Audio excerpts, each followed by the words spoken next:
Hi everybody and welcome back to another video, and if you're here for the very first time, it's an absolute pleasure to meet you. I'm Jane and my husband Mike is behind the camera. We're British, early retirees, we've got no debt, we've paid off the mortgage and we live a thrifty, frugal and money-saving life here in Brittany in northwest France, and every Wednesday we invite you in for a midweek money chat. And this week we're going to take a look, and we take a look at this periodically, and we all should, because we all need to evaluate our finances, don't we? We're going to take a look at how the cost of living is affecting all of us.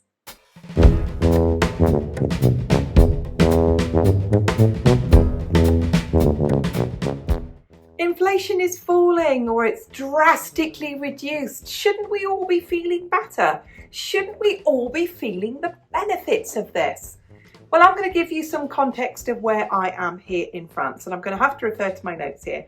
Last year, inflation was flying at 6.9%, and it's dropped to 2.4%. Have you noticed a drop in prices? Nope. They've continued to go up, haven't they? And here in France, we're still looking at employment rates of 7.5%. of the working population being without a job. 7.5%. I remember back in the day when it was 10%, at its very, very worst in the UK, 1 in 10 people without a job. And it was seen as a national disgrace, an absolute crisis. So 7.5% of the people here unemployed is still pretty high. And in places like Spain and Portugal and Italy, those figures remain the same. There's still a lot of unemployment. So people turn around and say, you know, why are these people not wanting to get a job? They do want to get a job. They do want to get a job. So where are the jobs? They're certainly not available for them. And then we look at the big old easily manipulated figure, isn't it, of GDP. Well, the GDP in most countries is affected by the internal markets. The money that you've got, the money that I've got, that's in the same pot churning around. And so when prices are high, we're not spending much money. We're not putting much money into the pot. I mean, here in France, it's a massive manufacturing country. Tons and tons of factories churning out stuff all over the countries, from washing machines to cars. It's a manufacturing country, and people here buy French stuff. The food is grown here. People buy the French food. The workers are here. They're French workers. So it's all in the same pot. But GDP remains low. And because of that, there's still this kind of feeling that people are not spending much money. Well, that's not a surprise, because people haven't got much money. So there's the background of where we are in France. Love to hear from you. What's GDP running at in your country? What's inflation running at in your country? Have things actually improved, but for you personally and the people that you know, the ordinary people, has it improved for them?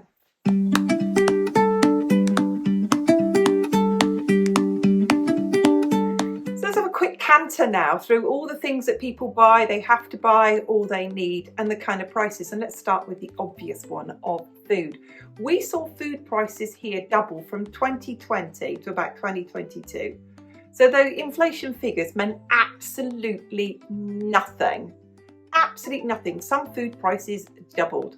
And we have still got extraordinarily high food prices on things like fresh meat, fresh fruit and veg, dairy. All of those things are really high.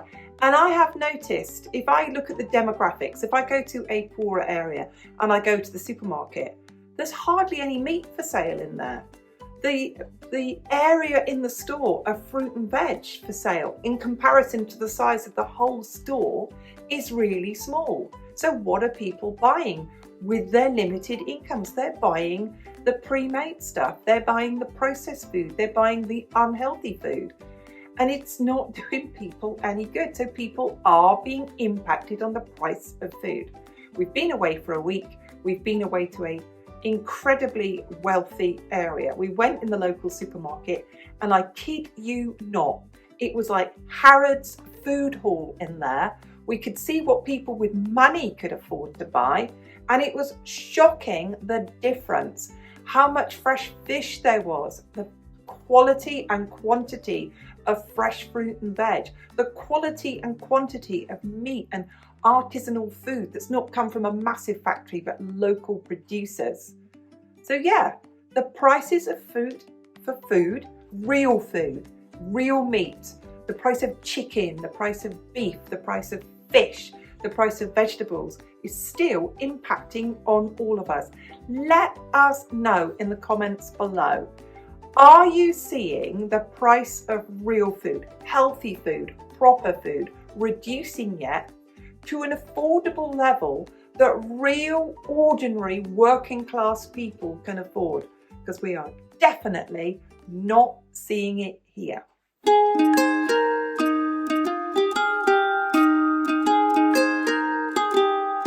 Of course, we have got to talk about housing. Now, I looked at the statistics across France and house prices are dropping, but it is so small. It really is. It's about 5%.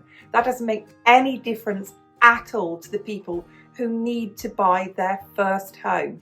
And if we look at where people need to live, and this can be the same whether this is Australia, this could be Germany, this could be anywhere in America, anywhere in the UK, anywhere in Canada. If you live where there is work, if you live where there is money, you are priced out. The premium for property there has priced people out of buying, and they are forced into extraordinarily high rents. Now, across France, people believe that there are rent controls. The only thing that really controls rent here is the market. There's a kind of ceiling price in each area of how much that they can charge for rent. But it does mean that they always push it to the ceiling price. And if we look across the world, can ordinary people in America afford a house? Can ordinary people in Canada or the UK or across European countries or across Australia or any other countries or across Asia, can ordinary people afford to buy a house? Or are they forced into paying extremely high rents, leaving their family short of the spending power that we previously had?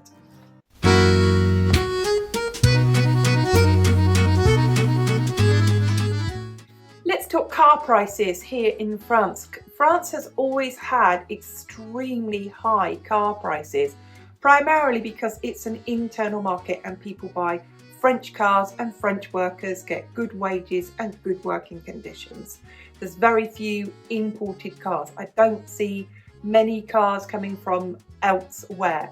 If I look around, I don't see many people driving a BMW or a Mercedes or an Audi. That's really uncommon here. Very common back in the UK, not really common here.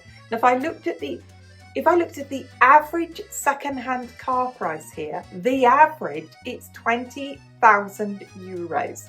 If I looked at the median price, it's sitting at 18,000 euros for a car.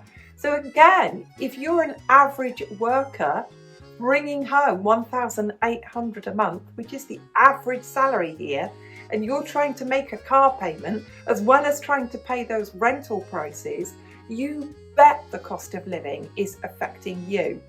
It affects us. I mean, we don't have debt, we don't use debt. I know many of you out there don't use debt, but it does mean you're having to save more each month for the next car. You can't put aside 100 a month like you used to. You're having to double it to 200. 250 a month savings for that next car. In the same way as anyone who buys a car on finance is paying more each month. So yeah, across the world, let me know.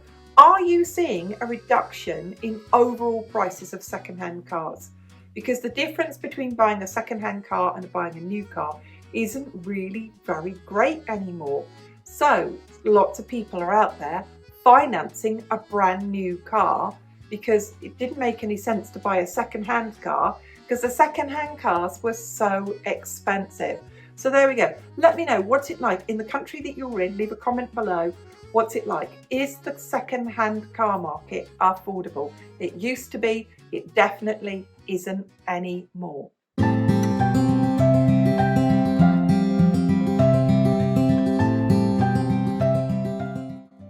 Now let's talk energy. I don't know of any country where they could turn around and say, oh, we have affordable energy. It just doesn't exist anymore. Energy in France is really expensive. Across Europe, energy is really expensive. The UK, energy is really expensive. People think twice before putting on a tumble dryer. People think twice before putting on their heating. People think twice of putting on their oven, and they're all using smaller devices, whether that's a crock pot, whether that's an instant pot, whether that's an air fryer or a mini oven. People are doing whatever they can to reduce their energy consumption. Year on year on year, we've seen a 10% increase, a 10% increase. We had a freeze, like 2020, 2021, we had a freeze, and then the prices shot up again. So we are all being impacted on this. Nobody's incomes are keeping up with the price of food, keeping up with the cost of housing, keeping up with the cost of transport, keeping up with the cost of energy. Let me know. Are you seeing, with the reduction in inflation, are you seeing your energy prices come down to the point that you can say, oh, okay, I can put the oven on. Oh, okay, I can put the washing machine on. Oh, okay, I can put the heating on. I don't know of any country that yet has people who are in that comfortable position. Because Mike and I are old enough to remember, you put your heating on, you put your washing machine on. You didn't worry about these things. You put the oven on. They were affordable for ordinary people. Has heating, along with housing and proper healthy food, have these now become the luxuries that we saw when we went to the wealthy area, people having on? I'll tell you what we saw in this wealthy area, because loads of the houses there were second homes. And what we noticed about an awful lot of them is they had the central heating exhaust. So they obviously had oil central heating. And because it wasn't that warm and the inside of the house is shut up, we could see that they could afford to heat an empty house that they might only come and live in for a month of the year. And that's the difference. That's the wealthy people can afford to heat an empty house they don't live in, whereas the ordinary working class people can't afford to heat the house that they live in all of the time. I don't know, maybe it's just here in France, but let me know. What's it like where you live? Has heating prices, has energy prices, have they come down? Are they in line with the drop in inflation? Or have they increased and stayed high?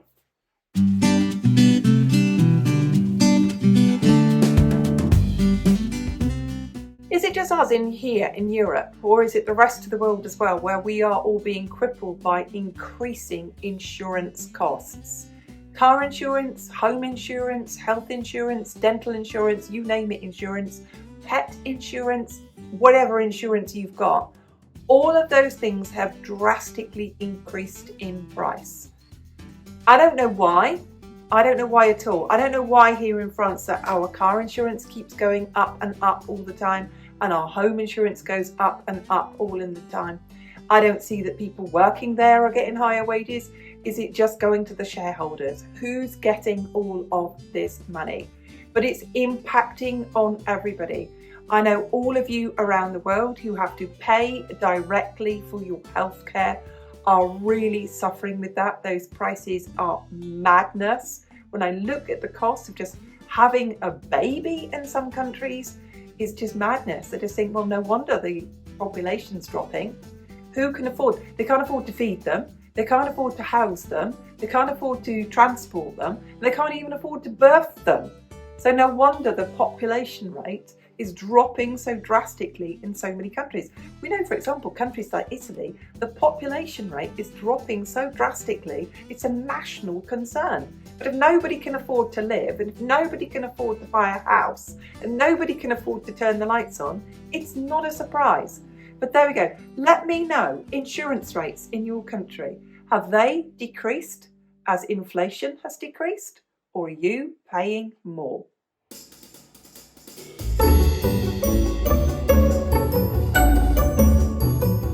Let's talk about pet ownership, whether you own a budgie, a cat, a pony, whether you keep your own animals, whether you own a dog.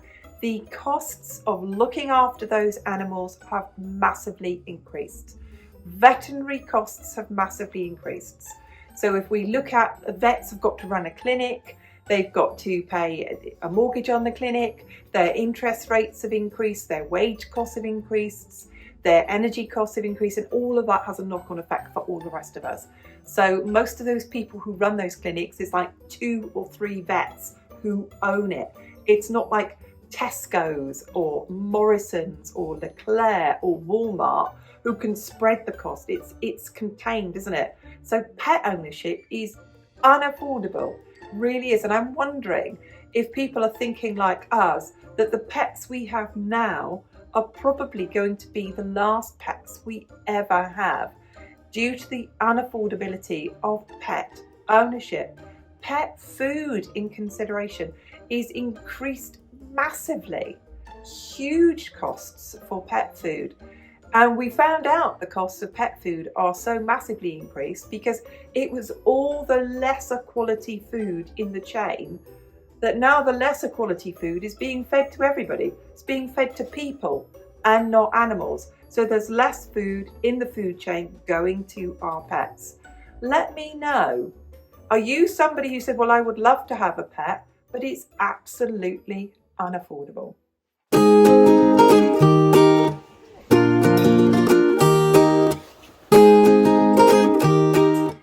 Let's talk about anything now in the second-hand market and all of the things that we've been able to buy quite easily over all of the years second-hand. Whether that's furniture, things for the garden, or clothing, or things for the house. In the past, this was something that I think it was easier to buy it in the past. And that's because there was more money going into the system. So there was more people buying clothes, more people buying home items, home goods, more people buying things like an air fryer, and then people upgrading them. Well, the money isn't there. So if people are not buying new, they're not parting with things and selling them secondhand. They're not donating them. So I don't know about you, but I'm seeing a complete load of junk in charity shops and them asking too much money for it. Now I saw that when I went back to the UK. I always like to have a pop round a few charity shops and have a look, see if I can find any bargains. And what I saw was tatty, very worn, overpriced items. And I actually looked at clothes in charity shops in the UK and thought, that's mad. I can buy them new in France cheaper than that. And now here I'm looking at things that I would have once bought secondhand. It's not worth my while. So I'm now doing one of two things. I'm either buying it new or I'm not buying it at all. And especially things like clothing. It's not there in the secondhand market. I go to quite a few charity shops. It's just not there. What I'm seeing are tatty, worn, overpriced secondhand items and hardly any more new. So the new price is high, the secondhand price is high. Let me know, is the cost of living affecting you and your ability to buy things secondhand that once upon a time you could buy affordably? When we wake, hear the birds and see the sun.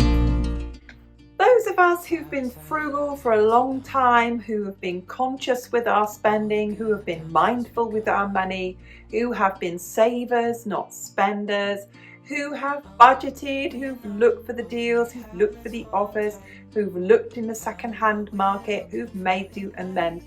We had an advantage for many years, didn't we? We got ourselves a bit ahead. I want to know from you, do you feel now that all of those things, being frugal, thrifty, money saving, budgeting, all those, is just keeping you on a level? Doesn't give you any advantage anymore, just stops you sinking. Let me know what you think about that. I'm always interested in your opinions. Mike and I read every single one of your comments, and we really appreciate all the effort and time that you take to watch and leave a comment. So let us know. Thank you so much for watching. We'd really appreciate it if you can hit the like button. It's really important to the algorithm that you do that. It's great if you can leave a comment as well, because we love to hear from you. But let us know, how is the cost of living affecting you? I can't see anybody that it doesn't affect at all. Thanks for watching. We'll see you again soon. Bye for now.